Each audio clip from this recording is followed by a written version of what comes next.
아사코리아가 교도소에 수용 중인 사람이거나 출소할 대상들을 바꾸는 있어요. 그리고 저희가 출소한 사람들은 보호관찰소랑 연계를 해서 저희가 보고 있는데 요즘에 그 코로나 이후에 세상이 되게 많이 바뀌었잖아요. 근데 이제 이분들이 출소를 하면 세상이 많이 바뀌다 보니까 바뀐 세상에 적응하는데 많이 어려워요.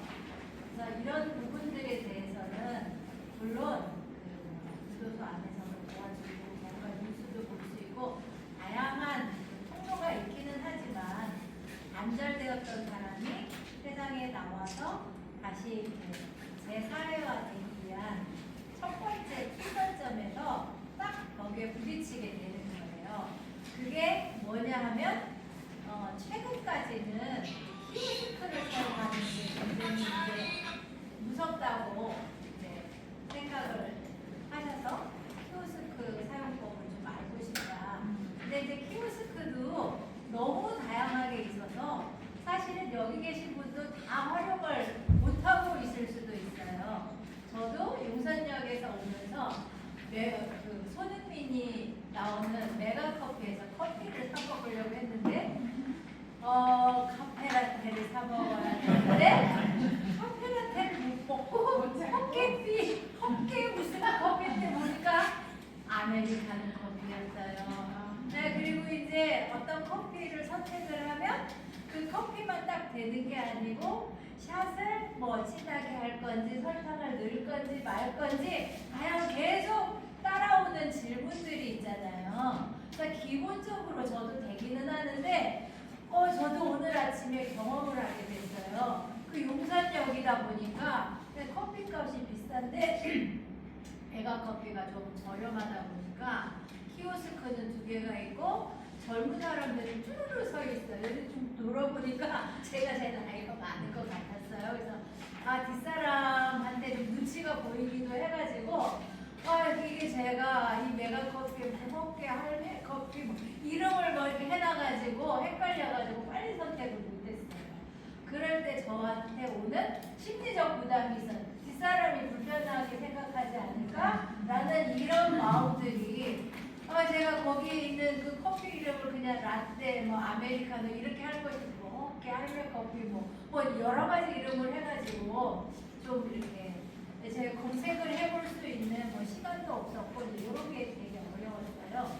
그래서 이제 출소하시는 분들한테 한두 가지가 어려운 게 아닌 것 같아요. 그래서 이분들에게 초기에 출소를 해가지고 사회 적응 과정에서 일단 일상생활을 하기 위해서 제일 필요한 거 뭔가를 이제 시작하기 위해서 아주 좀 요즘에는 세팅이 되지 않으면 시작하기가 굉장히 어려울 것 같아요. 그래서 이 세팅하는 과정을 저희가 동행을 하는데 이제 리셋한다고 이제 이름을 지었고 그래서 이제 그 리셋 헬퍼한다 이렇게 저희가 이제 동행 사업을 하게 되었습니다. 이 동행 사업은 여기 쭉 있어요.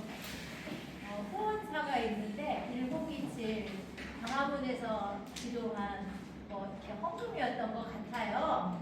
저도 자세히 잘 모르는데 이게 함께 일하는 재단에서 그다음에 사랑의 열매가 이렇게 공동으로 이렇게 이 사업을 이제 운영을 하는 운용사예요. 그리고 저희는 그 제안을 해서 이 사업을 저희는 따게 됐고 그래서 이 사업을 아마 3년 동안 할 것 같습니다. 일단 이제 그 리셋 동행을 하기 위해서 중요한 게 있어요. 그 대상자에 대해서 좀 이해를 할 필요가 있고 그 대상자를 헬퍼하시는 헬퍼가 어떤 마음으로 헬퍼를 해야 될까 이 마음을 딱 먼저 장착이 저는 필요하다고 생각을 해요. 그래서 제가 여기 이제 보면 발간 치지를 이제 썼는데 그 부분에 쭉 읽어보시면 중요한 단어가 있어요. 연결이라는 단어가 있어요. 연결. 교도소에 이제 수용될 사람들이 이거 한 3년쯤이면 과거에는 짧은 기간이었고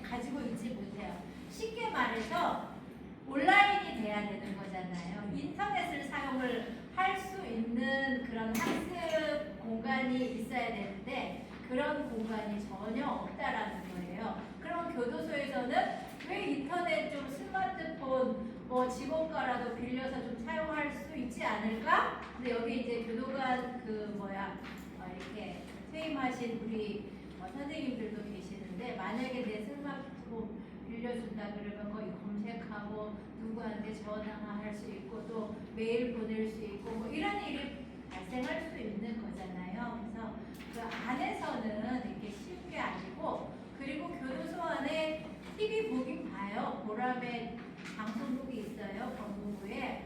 그래서 이렇게 이제 뭐 기본적인 뭐 드라마, 뉴스 그리고 이제 페이퍼로 된 신문들 보시기는 하는데 그거를 한다고 해서 사회가 막 이렇게 빨리 돌아가는 사회의 그 변화를 다 거기서 있잖아요.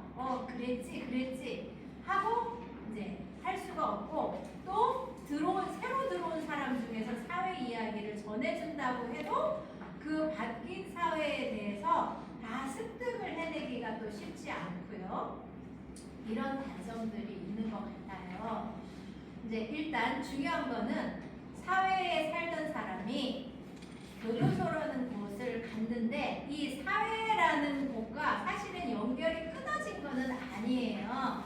완전히 끊어진 거는 아닌데 어찌하여건 연결이 원활치 않은 연결을 가지고 있어요. 그래서 이제 만약에 3년이나 5년 길게는 막 10년 정도 있다가 나왔다. 그러면 사회와의 연결을 다시 이제 딱 이렇게 이렇게 꼽듯이 시켜줘야 되는데 이 연결을 시키는 게 쉽지 않다는 거예요. 가족들이 뭐 면회를 간다거나 뭐 그래도 뭐 면회 시간이 10분 그 10분 사이에 뭘 할 수 있는 것도 아니고요.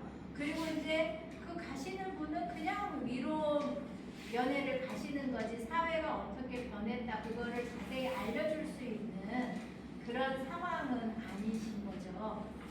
그래서 이제 출소하신 분이 나와서 재범하지 않기 위해서는 얼마만큼 잘 연결이 되어졌느냐 그러면 어느 정도 적응이 되어지는 거고 연결이 잘 되어지지 않았을 때는 뭔가 재적응하기가 되게 어렵겠죠. 그래서 우리가 이 리셋 헬퍼 동행은 이 연결을 잘 해주려고 해요. 그래서 연구에 의하면 재범이 일어나는 거는 최소 3개월, 6개월 안에 제일 많이 일어난다고 하고 그 이후 시간도 있기는 하지만 어쨌든 간에 재범하는 사람들이 재범의 요인을 보면 적응을 딱 해야 되는데 뭔가 이렇게 적응이 안 되는 거예요. 그러다 보면 뭐 경제적인 적응도 있고 인간관계도 있고 뭐 직장관계 다양한 게 있는데 뭔가의 연결이 안 되다 보니까 혼자 고립되고 다시 교도소로 가야 되겠다 그런 마음은 안 먹는데 마음 깊은 무의식에서 되게 힘들다는 거예요. 최근에 출소하신 분 중에서 한 분이 이런 말씀을 하셨어요. 직장을 어렵게 구했는데 그 직장을 다니지 못하게 됐어요. 그러니까 그런 노력을 하니까 너무 힘들다는 거야. 그래가지고 저한테 와가지고 그러는 거예요. 대표님, 솔직히 다시 교도소에 가고 싶어요. 그래서 왜 그랬더니 교도소에서는 직장 구하러 안 다녀도 되고 내 먹고 사는 돈 생각 안 해도 되고 그러면서 그분이 한다는 소리가 이거예요. 되게 핵심적인 단어는 거기도 사람 사는 곳이에요. 그러니까 그분이 거기에 익숙해져 있는 거예요. 그러니까 거기에 익숙해져 있는 사람이 세상에 나와서 막 부딪혀가지고 뭘 좀 해보려고 하니까 뭐가 안 되는 거예요. 자기 생각에는 사회에 나가면 뭐가 척척척 돼가지고 뭐 일자리가 탁탁탁 되고 뭐 이렇게 될 줄 알았는데 이게 안 되니까 차라리 교도소에서는 내가 그냥 자유만 없다 뿐이지 거기도 하나의 또 새로운 사람 사는 동네고 거기 있는 사람이랑 내가 또 새로운 사회를 만들어서 살고 있는데 굳이 내가 이렇게 어려운 세상에 나와서 살아야 될까? 이렇게 이제 이야기를 하는 거죠. 근데 이 이야기를 한 사람의 연령이 30대라는 거예요. 30대도 이런 어려움을, 자, 이 사람이 이런 어려움을 겪게 되는 것이 사회에서 이렇게 잘 연결될 줄 알았는데 잘 연결이 안 되다 보니까 갑자기 이제는 이제 좌절감이 들기도 하고 다시 막 교도소에 가야 되는 건가? 그럼 교도소에 가려면 어떻게 해야 되지? 뭐 이런 상상 같은 거 하지 않을까요? 근데 실제로 이제 잘 살고 있어요. 잘 살고는 있지만 순간 자기 마음에 이런 마음도 들었어요 라고 와가지고 이제 어려움을 이제 호소하였습니다. 자, 그래서 이런 사람들을 우리가 이제 잘 도와야 될 것 같아요. 그래서 3쪽에 보면 동행자가 해야 될 기본 역할에 대해서, 자, 동행자는 대신 결정해 주는 사람은,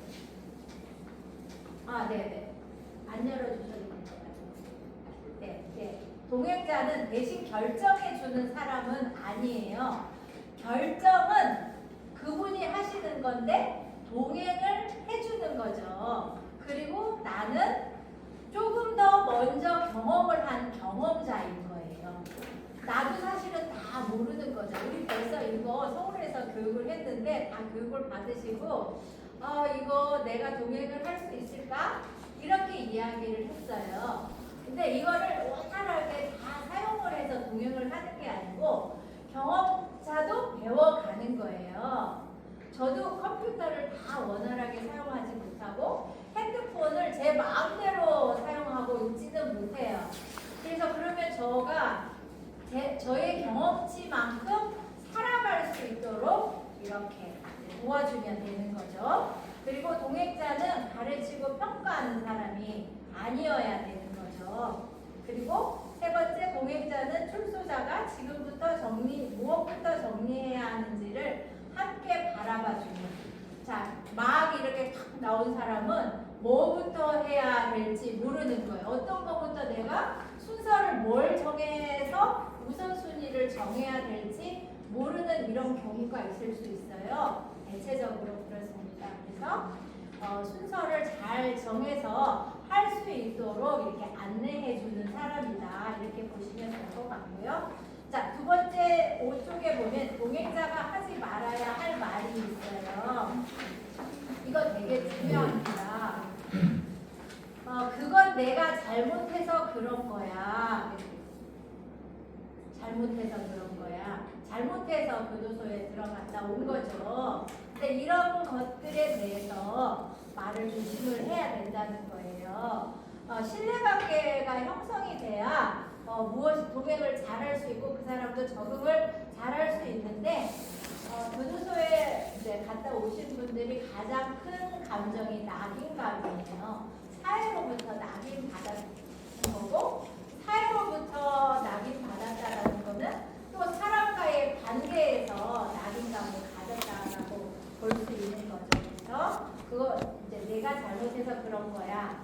그리고 두 번째는 이 정도는 다 참고 살아. 근데 여러분 다 이거 얘기하는 거잖아요. 주변에 있는 사람, 이거 지금 우리 멘티 아니고도 야 이거 뭐 이 정도는 참고 살아. 근데 그냥 우리가 이거를 이야기할 때와 우리 동행해야 될 사람이랑 할 때는 나 이거 이 정도 참고 사는데 너도 이 정도 참고 살아야 되는 거 아니야가 상처가 될 수 있다라는 거죠. 그리고 세 번째, 빨리 정상적으로 살아야지. 이분은 지금 뭐라 그럴까? 지금 정상 밑에 갔다가 이제 출소했다고 지금 정상으로 와 있는 거는 아니에요. 그래서 이 사람한테 정상적으로 살아야지. 근데 정상적으로 살기를 원하는 사람이 제일 크게 가지는 사람이 본인이에요. 근데 그 정상으로 산다는 게 본인한테는 어렵다는 거를 벌써 이제 알게 된 거예요. 근데 사실은 이분은 교도소에 가기 전서부터 정상에서 벗어나게 살았었고 교도소에 가가지고 정상적으로 살지 못한 사람들을 만나면서 내가 얼마나 정상적으로 살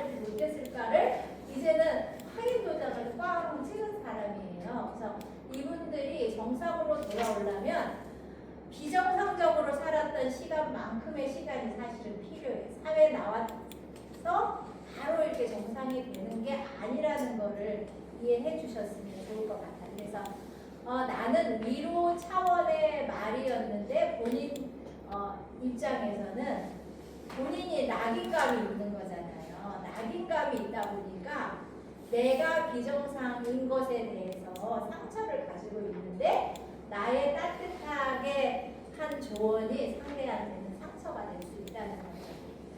그래서 잘 이렇게 활용을 해주셨으면 좋을 것 같고요. 그 다음에 출소 직후의 심리 상태를 이해해 보도록 하겠습니다. 연결이 끊어졌잖아요. 이제 사회에서는 내 마음대로 걸어 다니는데 일단 교도소에 들어가면 거기도 뭐 일단 법이 제일 지금 민주주의 국가에서 법이 제재하는 거는 처벌이라는 거는 어떤 사람의 개인의 자유를 구금하는 거거든요. 그래서 자유가 사라진 거예요. 그래서 그 안에도 사회긴 사회예요. 어떤 사회냐면 문을 열고 나올 때는 열어줘야 되고 뭔가 어디를 가고 싶다 그러면 허가를 받아야 되고 뭐 이런 거예요. 근데 여러분들이 여기 오시고 싶은 결정이 났으면 내가 알아서 온 거잖아요. 오다가 저도 화장실 한번 갔다 왔거든요. 내 마음대로 화장실 갔다 올게요. 좀 이따 들어갈게요. 이게 가능하잖아요. 근데 이분은 그게 안 되는 상황에서 이제 살았어요. 그래서 갑자기 이렇게 한 10년쯤 살다가 나오시는 분은 문을 열고 나갈 수 있는데 빨리 세팅이 돼야 되는 거죠. 그러니까 이게 빨리 이제 연결이 되면 되는데 이게 오래오래 사회랑 단절되어 있을수록 이런 부분이 이렇게 빨리빨리 있잖아요. 전환이 안 될 가능성이 있어요. 전환이 안 될 가능성이 있어요. 그래서 이런 것들을 이제 연결을 잘 할 수 있도록. 근데 이제 이런 게 연결이 안 되니까 긴장감을 가지고 있고요. 그리고 이제 선택하는 거를 빨리 할 수가 없어. 잘못 선택하면 어떡하지? 그리고 지시를 받던 상황에 있던 사람이 스스로 하려고 하니까 그게 이제 어려울 수가 있어요. 그래서 사소한 자극에도 이제 필요해지는 거죠. 그래서 제가 그 상담하신 분 중에서는 출소하셔가지고 거의 한 달 동안 대중교통 이용 안 하시는 경우도 있으세요. 그러니까 본인이 교도소에 갈 때는 카드로 사용하지 않고 현금을 넣어가지고 기사분이 현금을 이렇게 거스름 돈을 주고 이런 쭉 있었는데 그러면 교도소 있는 동안 세상이 그 버스 타는 게 바뀐 거를 TV도 보고 뭐 교도관은 매일 출퇴근하는데 몰랐을까? 몰랐다는 거예요. 여기서 넌 TV도 안 보니 드라마도 안 보니? 그냥 그거는 그냥 TV는 알아서 돌아가는 거고 또 본인이 몰입해 있는 것은 거기에 있지 않았다는 거죠. 그러다 보니까 교도소 문을 딱 나서면 차를 타야 되는데 어떻게 차를 타고 가야 될까? 그러면 나는 현금이 없는데 내가 영치금이 있는데 그 영치금을 10,000원이라도 뽑아야 되잖아요. 그럼 10,000원을 뽑으면 1,000원짜리로 바꿔야 되는데 그럼 그거를 어떻게 해야 될까? 뭐 이렇게 고민하시는 분도 있다는 거예요. 근데 그분 입장에서는 그럴 수 있겠다 싶어요. 그러니까 이렇게 생각하지 않는 사람들고 주변에 있는 사람한테 최근에 들어온 사람한테 물어보고 그래서 사회에 대해서 묻는 사람도 있는데 전혀 그렇지 않아. 자기 생각 속에만 빠져 있으신 분은 또 이게 이제 잘 안 되는 거죠. 그래서 이런 것들을 에너지를 써야 되다 보니까 이런 게 이제는 피로도가 되게 많은 거죠. 그래서 이런 부분에 대해서는 잘 이렇게 공감해 주시고 이제 이해할 수 있도록 천천히 같이 가면 될 것 같아요. 자, 그래서 이제 여기 1부터 3은 우리가 헬퍼해야 될 대상자와의 관계에서 대상자를 이해하고 그 다음에 헬퍼가 가져야 될 마음 자세에 대해서 이야기했어요. 저는 4장부터는 여기 4번부터 12번 2번까지를 이렇게 동행을 할 건데 처음부터 이거를 동행을 할 수도 있고요. 그리고 누가 이렇게 순서를 바꿀 수도 있어요. 그거는 여러분들이 동행을 하시면서 처음 만나가지고 이 사람한테 무엇이 우선적으로 순서적으로 필요한지를 이렇게 상의를 하셔가지고 이제 동행을 하시면 될 것 같아요. 그러면 제가 좀 설명을 해보도록 하겠습니다. 한 10년쯤 교도소에 계신 분이 출소를 하면 그리고 이분들의 상황을 보면 대부분 신용불량자일 가능성이 있고요. 그 다음에 주소가 주민등록증이 말소됐을 수도 있어요. 근데 이제 우리가 만나는 날이 첫날이 될 수도 있고 출소 첫날이 될 수도 있고 출소 후 며칠이 지났을 수도 있고 한 달이 지났을 수도 있어요. 근데 이제 가장 이제 첫날이라고 치고 주민등록증이 말소된 사람들은 어떻게 이걸 말소를 회복을 해야 될까? 근데 교도소에서 또 다 교육도 받고 안내자들이 다 있기는 하는데 또 본인은 그걸 또 이해를 못하는 거예요. 근데 주민등록이 말소될 정도면 돌봐주는 사람이 없다는 뜻이겠죠. 우영보자일 가능성이 되게 많고 그리고 사람들이랑 관계가 원활치 않을 가능성이 있으세요. 그래서 이제 요즘에 동사무소에 가면 내가 주소지를 줄 만한 그냥 동사무소 가면 되는 거죠. 가서 주민등록증을 복원을 하면 돼. 근데 그날 복원이 되는 건 아니고 쪽지 줍니다. 그래서 쪽지를 주면 그 쪽지를 가지고 이제 뭘 해야 되느냐. 이제 먹고 살려면 핸드폰을 열어야 돼요. 그리고 핸드폰을 열려면 은행 통장이 있어야 돼요. 여러분들이 핸드폰 개통할 때 요금 어떻게 빠져나가는가 이제 그래서 통장이 필요한 거잖아요.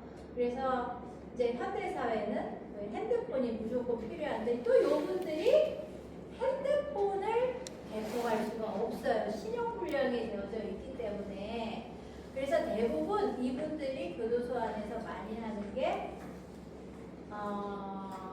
대신 핸드폰을 개통해 줄 사람은 좀 가족 중이거나 아니면 지인이거나 뭐 이런 사람들을 좀 찾는 편이에요. 근데 그것도 안 되는 사람은 요즘에 우체국 알뜰폰 현금을 가지고 미리 선불폰 사용할 수 있도록 그렇게 좀 안내를 하시면 될 것 같아요. 그래서 주민등록증은 한 일주일 있다가 나오기는 하는데 확인증을 주면 그 확인증을 가지고 선불폰도 구할 수 있고 은행에 가서 통장도 발급할 수가 있어요.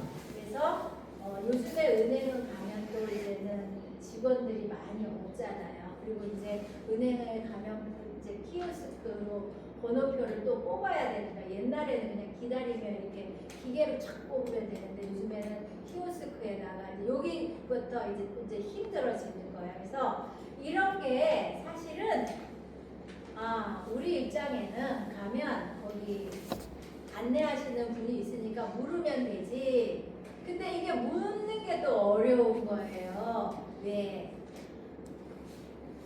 전혀 모르고 있는데 묻는 게 그 사람이 나를 어떻게 생각을 할까? 이게 또 이제 나한테 심리적인 부담이 되는 거예요.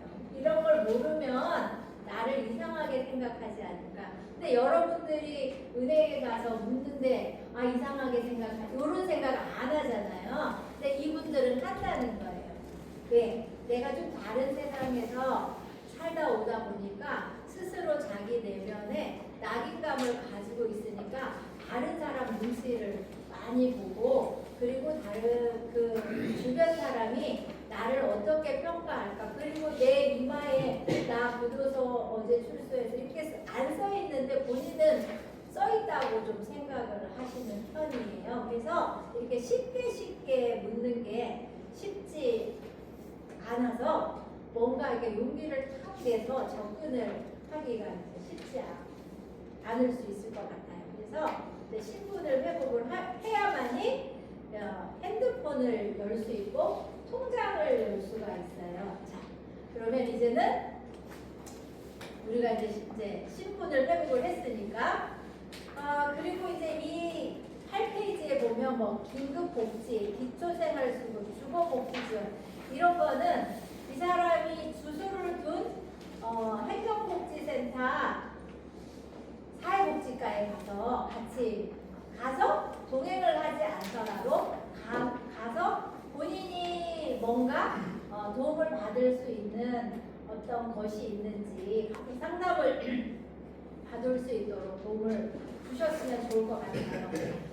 이제 우리가 동행하실 분들이 대부분 다 무역보자이신 거잖아요. 그래서 이분들이 최근에 교도소에서 출소하시는 분들은 거의 긴급 지원을 다 받으세요. 무역보이실 경우에는. 그러니까 지자체마다 그 돈이 다르기는 하지만 이렇게 긴급 지원도 받으시고, 그리고 젊은 친구들도 생계가 잘 안 되시는 분들은 생계 지원 뭐 이런 것도 한 6개월, 보통 이렇게 6개월 정도는 받으시는 편이에요. 그래서 교도소 안에서 교육을 할 때 이런 제도가 있으니까 제도를 활용해서 이렇게 사용할 수 있게 계속 안내도 하고 또 주거 지원도 받을 수 있도록 계속 하고 있거든요. 그래서 과거에는 출소를 하면 어떤 생활시설을 가거나 이런 구조를 가지고 있었는데, 우리나라의 코로나 이후부터 이렇게 다 1인 생활 많이 하고 고시원이라든지 고시텔 뭐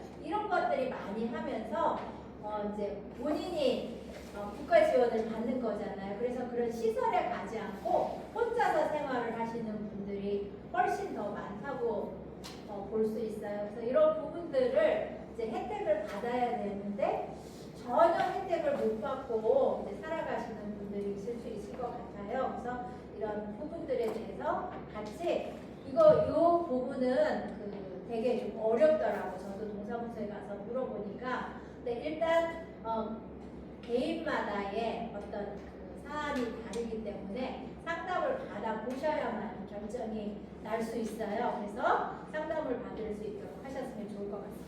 자, 그래서 이제 핸드폰을 이제 구입을 했으면 그때부터는 핸드폰을 잘 사용할 수 있도록 이렇게 도와주셔야 돼요. 핸드폰을 잘 사용할 수 있도록, 자, 10쪽에 보면 이제 폰을 개통을 했으면 전화 주고받고 일단 그거는 이제 돼요. 근데 이제 그 스마트폰 앱 안에서 전화를 이렇게 주고받은 전화를 안 하셔야 돼요. 문자를 안 하셔야 돼요. 왜 안 하세요? 돈이 드니까 안 하신대요. 네. 근데 우리가 전화기를 약정을 하면 몇 메가를 사용을 하면 그 안에서 문자, 전화 무제한이 있을 수도 있고 뭐 여러 가지 이런 약정이 있는 거잖아요. 앱 활용에 대해서 여러분들이 잘 설명을 해주셨으면 좋을 것 같고요. 그리고 이제 그 공공장소에서 와이파이를 어떻게 연결을 해서 사용을 하는지, 그리고 이제 혼자 사시는 분 같은 경우에 약정을 했는데 심심하니까 자꾸 유튜브를 신청을 하는 거예요. 근데 그 자기 약정보다 이거 영상을 많이 보니까 요금이 또 많이 나올 수가 있어요. 그래서 유튜브를 이렇게 시청을 할 때는 와이파이 존에 가서는 와이파이를 열어서 공공 와이파이를 사용하거나, 그리고 고시원에 산다고 하면 고시원에 주인분이 와이파이를 한 개만 터놔서 방이 이렇게 쭉 길게 있으면 저 끝방에서는 와이파이가 또 안 될 수가 있어요.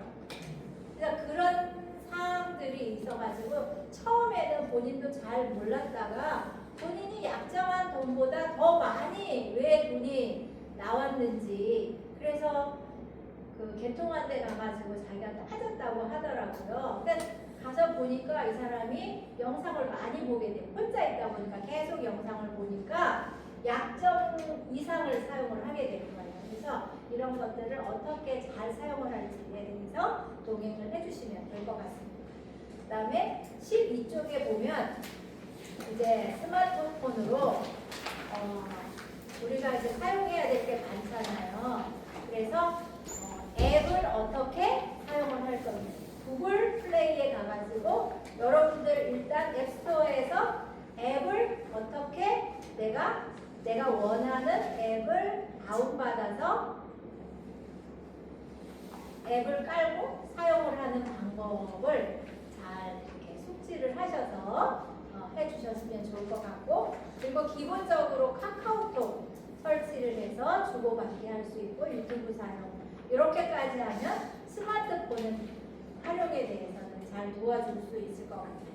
자, 그 다음에 이제 키오스크가 이제 너무 많아요. 다양한 키오스크가 많이 생겼는데 일단 제가 이렇게 다녀보면 맥도날드, 롯데리아 요 키오스크가 제일 복잡한 것 같아요. 제일 일단 메뉴가 많다 보니까 요 키오스크가 되게 많고, 그래서 저도 출소하시는 분을 직접 데리고 저희 사무실 길 건너에 롯데리아가 있어요. 같이 가요.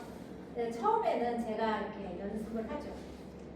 오늘 뭐 먹을 거냐. 그리고 아주 되게 단순하게 시작을 해요. 메뉴를 단순화시켜서 하나만 딱 이렇게 뽑아내야 되는 거지, 뭔가를 여러 가지를 하면 쳐다보라고 해도 그게 어떻게 되는지를 잘 모르는 거예요. 그래서 처음에 이렇게 실습을 하고 그 다음에 본인이 할 수 있도록 이렇게 천천히 하면 되는데, 실제 재작년에 제가 라디오 운전하면서 들었어요.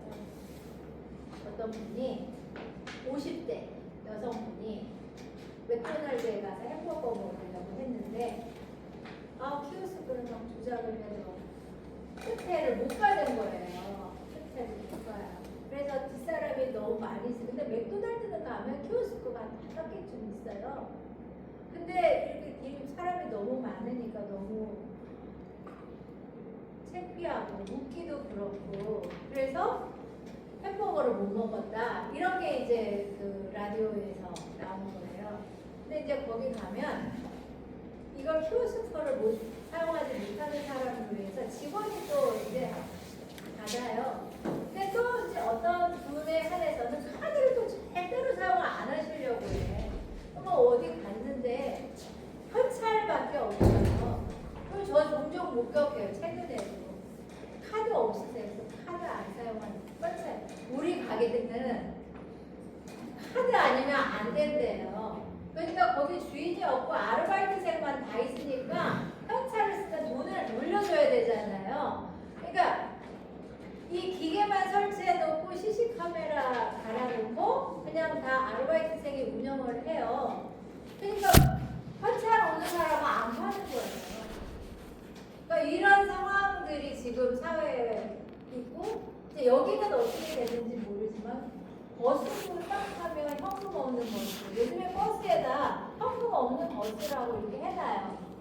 그래서 현금을 가지고 타신 분을 본 적이 있는데 기사분이 올라탔는데 그 통이 없잖아요. 내려야 되는데 기사분이 다음에 나를 만나면 근데 기사분이 현금을 이제 가져갈 수가 없는 구조를 가지고 있다는 거예요. 그러니까 이런 게 준비가 되어져야 되는데 우리도 실수할 수 있는 부분이에요. 카드에 돈이 없던가 아니면 교통카드가 안 되는 기능의 카드를 가지고 갔던가 뭐 여러 가지 이유가 있는데 이제 이런 상황들이 종종 발생할 수 있는 거죠. 그래서 키오스크를 잘 천천히 연습할 수 있도록, 근데 막 우리는 12시에 가가지고 이걸 연습을 하려고 하면 안 되니까 시간을 가지고 이제 키오스크 연습을 하셨으면 좋을 것 같아요. 자, 15쪽에 보면 키오스크가 있어요. FNJ 앞에 있는 거는 FNJ 키오스크고 뒤쪽에 있는 거는 엔브레인 키오스크예요. 그러면 여러분이 구글 플레이 스토어에서 이 앱을 나도 다운을 받고 상대도 다운을 받을 수 있게 교육을 시키는 거예요. 그래서 먼저 여기서 좀 이렇게 햄버거, 뭐 커피 등등 쭉 한번 연습을 키오스크 사용하는 연습을 해가지고 실제 현장에 가가지고 키오스크 훈련을 하면 몇 번만 하면 사실은 알거든요. 그래서 처음에 할 때는 막 난이도가 높은 거를 하지 말고 익숙해지면 이제 난이도를 높여라 이렇게 안내를 하시면 될 것 같습니다. 자, 그래서 키오스크는 잘 이렇게 이제 본인이 필요한 만큼 사용할 수 있도록 이렇게 동의해 주시면 될 것 같고요. 자, 그 다음에 이제 18쪽 가도록 하겠습니다. 요즘에 이제 병원에 가면 저희 동네 병원에도 모든 병원이 그렇게 된 건 아닌데 30대 원장님이 차린 병원은 가면 접수부터 시작해가지고 제가 진료비를 결제하는 게 다 키오스크로 되어져 있어요. 그래서 6개월에 한 번씩 갈 때 주민등록증을 제시하는 것만 직원이 저한테 제시를 하는 거지 나머지는 다 기계가 하는 거예요. 그래서 병원에도 가면 여기 그 엠브레인 그 키오스크에 병원도 들어가 있어요. 그래서 점점 병원에도 이제 키오스크가 되고 약국에도 가면 키오스크로 그 이렇게 QR을 이렇게 갖다 대면 약을 안에서 조제를 해가지고 가지고 나온 그 시스템으로 지금 바뀌어가고 있거든요. 그래서 이런 부분들에 대해서도 여러분들이 키오스크 훈련하셨으면 좋을 것 같고, 자 이제 9번 대중교통 이용. 저는 구글 지도를 사용을 해요. 구글 지도. 오늘 새벽에도 구글 지도를 사용을 했어요. 저희 집에서 용산역까지 그냥 구글 지도에 딱 검색을 하는 거예요. 용산역. 그러면 쫙 나와요. 쫙 나오는데 전철로 가능한 거 아니면 버스 전철 뭐 여러 가지 방법을 제시를 해줘요. 그래서 그 제시된 방법을 제가 찾아서 제일 저한테 적합한 걸 선택을 해서 하거든요. 근데 이 구글 지도는 제가 시드니에 있다가 온 지 지금 얼마 안 돼요. 2주 정도밖에 안 돼요. 시드니에서도 구글 지도를 사용을 해요. 그 한글로 제가 가고자 하는 곳을 치는 거예요. 그러면 어떻게 가라고 다 알려주는 거예요. 그 영어를 못해도 외국에 있어도 그 구글 지도가 어떤 방식을 가지고 목적지를 가라고 다 알려주는 거예요.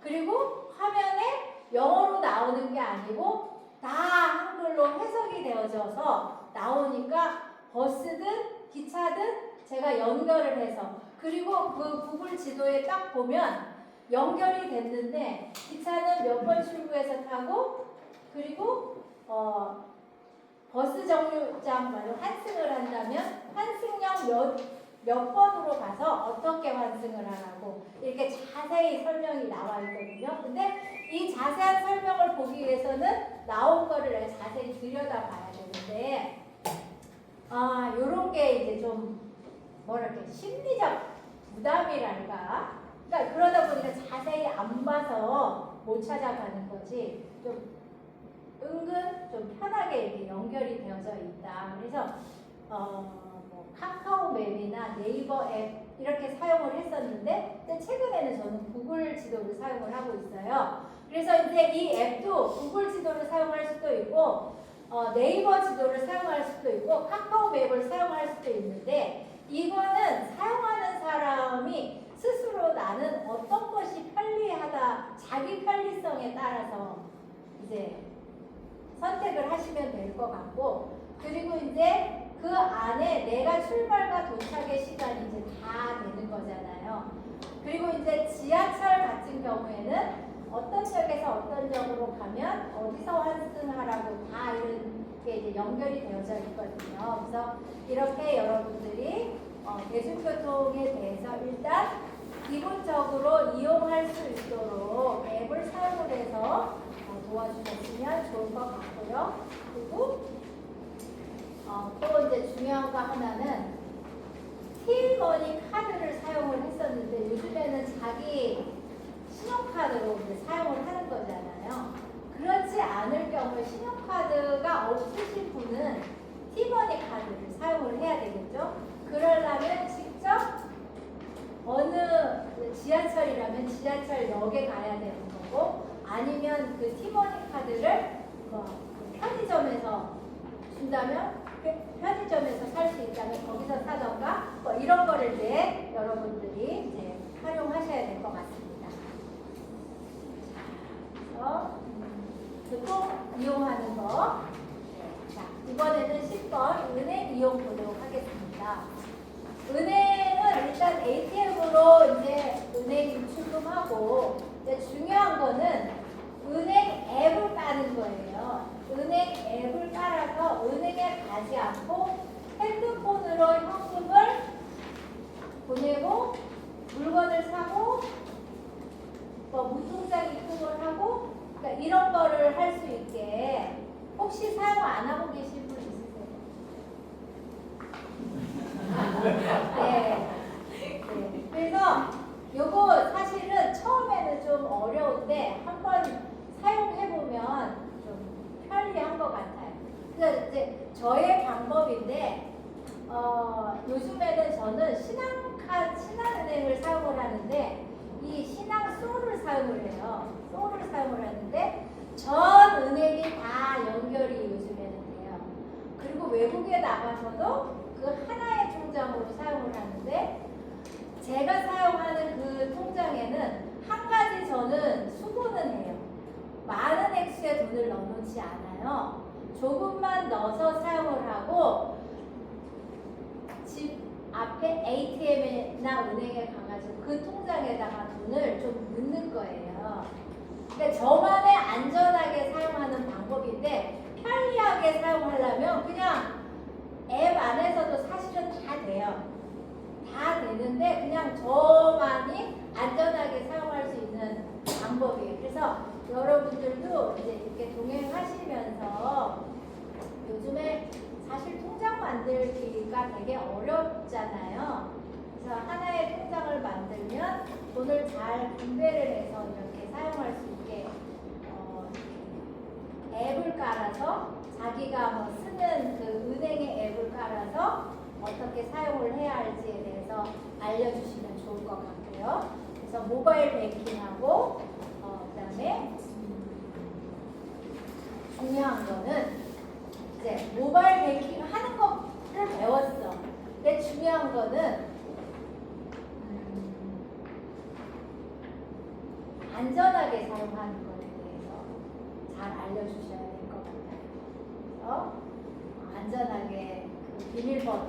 근데 조금 더 안전하게 하려면 저는 인증을 한 단계 더 할 수 있게 보안카드 발급을 받는다거나 저만의 이제 안전 장치를 조금 더 이제 하는 편이에요. 그래서 52분 언제 끝나요? 지금 몇 분이요? 지금 52분. 아 그래요? 우리 언제 끝나요?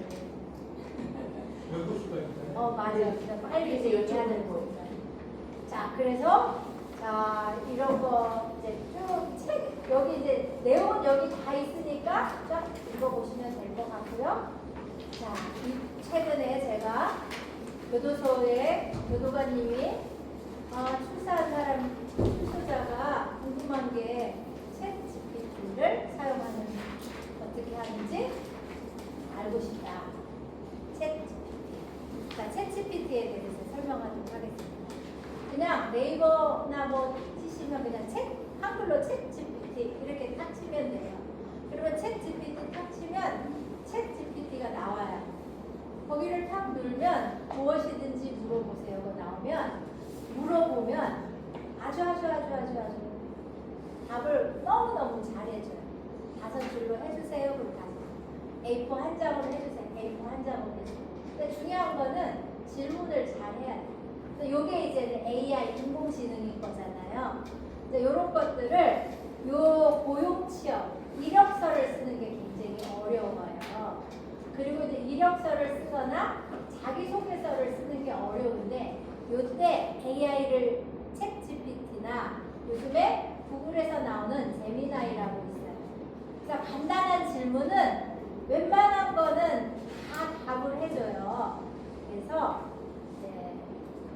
이력서를 쓰는 거, 자기소개서를 쓰는 거를 챗 GPT를 활용을 해서 도움을 주시면 좋을 것 같고, 면접을 할 때 이 사람이 본인을 개방을 하고 직장을 갈지 그렇지 않을 수도 있어요.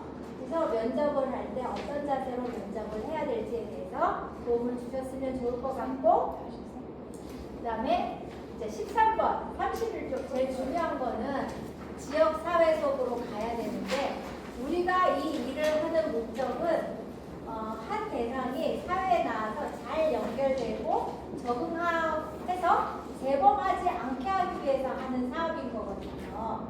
그래서 지역 사회에 나와서 관계를 잘 맺어야 되는데, 아마 첫 번째 관계가 우리 헬퍼님들과의 동행이 첫 번째 관계일 가능성이, 보호관찰관 말고요, 첫 번째 관계일 수가 있어요. 그래서 일단 기본적으로 이 사람들이 지역사회로 돌아와서 지켜야 될 게 있는데, 법률, 도덕, 규범, 윤리 많이 있어요. 이제는 자유가 매우 많아졌어요. 자유가 많으면 책임이 늘어나는 거예요. 과거에는 자유가 없을 때는 남의 집 밭에 가가지고 참외 따먹었다고 누가 뭐라고 안 하는, 자유가 없을 그런 법이 적용이 될 때는 정으로 받은데, 지금은 다 절도죄가 되는 거란 말이에요. 그래서 중요한 거는 사회 속에서 살아가기 위해서는 사회 질서를 잘 지켜야 되는데, 요즘에 아파트에서는 소음, 그리고 밖에서 사람들이랑 부딪혔을 때 막 자기 감정을 다 노출해서 관계를 맺거나 이러면 이게 다 경찰서 관리라는 거죠. 그래서 이분들이 바뀐 그런 사회 질서, 그 다음에 인간관계 이런 부분들에 대해서 잘 여러분들이 동행을 해주시면 될 것 같아요. 그러면 여기까지 동행을 하면 한 12얘기가 될 것 같고요. 그래서 만나서 대상자가 정말 욕구가 있어요. 제일 중요한 욕구가 뭔지를 파악을 하셔서 여기 안에 있는 거 말고 또 다른 욕구가 있을 수 있을 것 같아요. 그래서 그러면 그 욕구에 대해서 잘 살펴서 동행을 해주셨으면 좋을 것 같고, 기본적으로 사회생활을 할 수 있는 최초의 기본에 익숙해질 수 있도록 해주시면 본인이 그 다음에는 알아서 살아가지 않을까 싶어요. 근데 이거 하면서 키오스크 하는데 한 번에 안 되는 사람 있고, 이력서 쓰는 때 여러 번 해야 되는 사람, 챗 GPT 하는데 여러 번 해야 되는 사람마다 다 다를 거라고 생각을 해요. 그래서 그거는 유도리를 두시고 동행을 해주시면 될 것 같습니다. 자, 마무리를 하고요.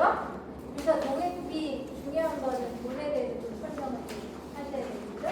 1분간 하고. 네, 수고하셨습니다. 여기 대표님들께서 박수 한번 하겠습니다.